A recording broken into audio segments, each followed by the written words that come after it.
Niloy just 2 minute, দুইটা কথা বলবো। না না, কোনো কথা মতো শোনো, আমার টাইম নেই। জাস্ট 2 মিনিট, দুইটা জিনিস জিজ্ঞাসা করবো। আচ্ছা কি খবর, তাড়াতাড়ি গো, আমার সময় নাই। তুমি ফেসবুকে লিখছো যে আমার এক্স গার্লফ্রেন্ড মিতুর গালে গন্ধ ছিল, মিতু দাঁত ব্রাশ করতো না, তাই আমি ওকে ছেড়ে দিয়েছি। আমার তো খাওয়া দাওয়া কাম নাই, ওই তোমার ওই বাল ছাড়লে বেড়াবো। হ্যাঁ তুমি লিখছো। না না, আমি ওসব লিখি।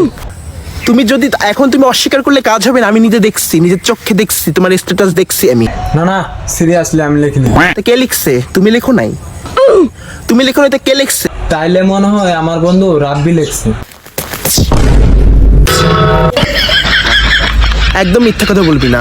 তোর যখন এতই গালের গন্ধের প্রবলেম ছিল, এতই আমার দাঁত নিয়ে প্রবলেম ছিল, যখন প্রেম করতিস তখন তো বলতিস জান তোমার গালের গন্ধে আমি পাগল হয়ে যাচ্ছি, তোমার প্রেমে পড়ে যাচ্ছি। প্রেম ভালোবাসা যখন শুরু হয়, নতুন নতুন এসব করা লাগে। তোমার দাঁতের হাসিতে, তোমার চিরল দাঁতের হাসি দেখে মনে হয় যে স্বর্গ দেখছি, তখন তো এগুলো বলতিস।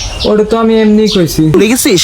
আমাদের বাসার সামনে দাঁড়াই থাকতিস, আমার সঙ্গে রাত 2-3টা পর্যন্ত কথা বলতিস, ভুলে গেছিস এসব? এসব একটু করা লাগে, না কইলে রিলেশন টিকে না। চিনি লই থেকে আশা করি না এটা।